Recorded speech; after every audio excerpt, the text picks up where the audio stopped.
आज आपण एका अशा विषयावर बोलणार आहोत जो जगातल्या सगळ्यात गुंतागुंतीच्या आणि तणावपूर्ण सीमावादांपैकी एक आहे.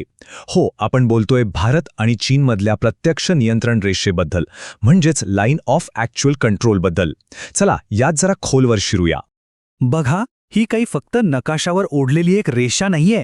हे एक खूप मोठं धोरणात्मक साधन आहे. आणि खरं सांगायचं तर यातली जी मुद्दाम ठेवलेली अस्पष्टता आहे ना, ती समजून घेतली की हा सगळा वाद नेमका काय आहे हे आपल्याला कळेल. तर मग प्रश्न हा आहे की ही प्रत्यक्ष नियंत्रण रेषा, जिला आपण LAC म्हणतो, ती नक्की आहे तरी काय? आता बघा, ही काही दोन देशांमधली ठरलेली आंतरराष्ट्रीय सीमा नाही.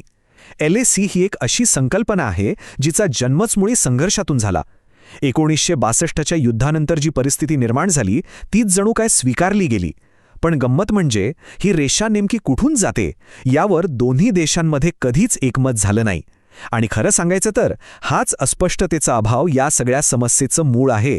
अच्छा, पण हे रेषा इतकी वादग्रस्त का बनली हे समजून घ्यायचं असेल तर आपल्याला इतिहासात थोडं मागे जावं लागेल, जवळजवळ एक शतकभर मागे.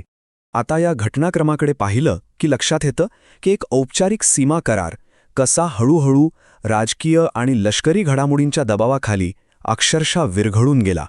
भारताची भूमिका अगदी स्पष्ट आहे. भारत मॅकमोहन रेषेलाच कायदेशीर सीमा मानतो, कारण ही रेषा त्यावेळच्या स्वतंत्र तिबेट सरकारसोबत बोलणी करून ठरवली होती आणि ती हिमालयातल्या एका सरळ सोप्या भौगोलिक नियमावर, म्हणजे सर्वात उंच पर्वतरांगांच्या तत्वावर आधारलेली होती. पण चीनने हे कधीच मान्य केलं नाही. त्यांनी जुन्या लहान नकाशांचा आधार घेतला आणि स्वतःच्या सोयीनुसार सतत बदलणाऱ्या दावारेषा समोर आणल्या. आणि ह्यात सगळ्यात इंटरेस्टिंग गोष्ट काय माहितीये? पश्चिम क्षेत्रात चीनची LACची कल्पना कशी बदलत गेली ते. 1956, 1960 आणि मग 1962च्या युद्धानंतर त्यांचा दावा भारतीय हद्दीत अधिकाधिक आत सरकतच गेला. आता इतकी वर्ष तणावात गेल्यानंतर 1990च्या दशकात सीमेवरचा वाद जरी सुटला नाही तरी निदान परिस्थिती नियंत्रणात आणण्यासाठी, ती स्थिर करण्यासाठी खूप मोठे प्रयत्न झाले. खरं तर भारतासाठी हा एक मोठा आणि गरजेचा बदल होता. यातून एक अशी चौकट तयार झाली की निदान या वादग्रस्त रेषेवर रोजचा संघर्ष तरी टाळता येईल. आणि इथेच दोन्ही देशांच्या दृष्टिकोनातला मूळ फरक अगदी स्पष्ट दिसतो. भारतासाठी LAC म्हणजे 1962 नंतर जमिनीवर जे प्रत्यक्ष नियंत्रण आहे ते वास्तव. तर चीन मात्र एका जुन्या, सतत बदलणाऱ्या आणि स्वतःच्या दाव्यांना सोयीस्कर अशा 7 नोव्हेंबर 1959च्या LACचा संदर्भ देत राहतो.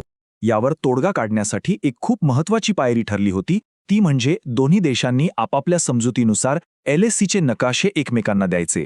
पण झालं काय की मध्य क्षेत्रासाठी नकाशे दिल्यानंतर जेव्हा जास्त वादग्रस्त पश्चिम क्षेत्राची वेळ आली तेव्हा चीनने चक्क नकार दिला आणि साधारण 2004च्या आसपास ही सगळी प्रक्रियाच थांबली.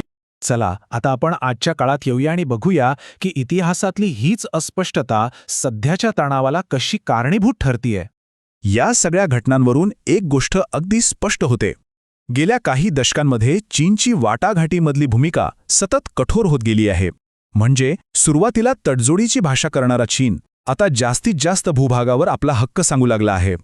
आता या सगळ्या ज्या खेळी आहेत ना, त्यांचा उद्देश एकच आहे: मोठं युद्ध न करता हळूहळू जमिनीवरची परिस्थिती बदलायची, आपले दावे मजबूत करायचे आणि एक नवीन वास्तव निर्माण करायचं.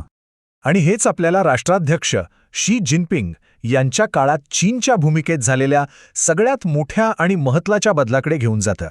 या एका विधानाने खरं तर संपूर्ण वादाची दिशाच बदलून टाकली आहे. याचा सरळ अर्थ असा होतो की जो वाद आधी सीमा व्यवस्थापनाचा होता, तो चीनने आता आपल्या सार्वभौमत्वाचा आणि राष्ट्रीय अस्मितेचा प्रश्न बनवला आहे. म्हणजेच 90च्या दशकात वाटाघाटी आणि चर्चेतून तोडगा काढण्यासाठी जी काही जागा होती ती आता खूपच कमी झाली आहे, किंबहुना नाहीशी झाली आहे. आणि मग एक मूलभूत प्रश्न उरतो: जेव्हा एखादी रेषा मुद्दामच एका धोरणाचा भाग म्हणून अस्पष्ट ठेवली जाते, तेव्हा तिथे शांततेची स्पष्ट रेषा कधीतरी आखली जाऊ शकते का? आणि खरं तर आज जगातल्या सगळ्यात धोकादायक आणि संवेदनशील भागांपैकी एका भागासमोरचं हेच सगळ्यात मोठं आव्हान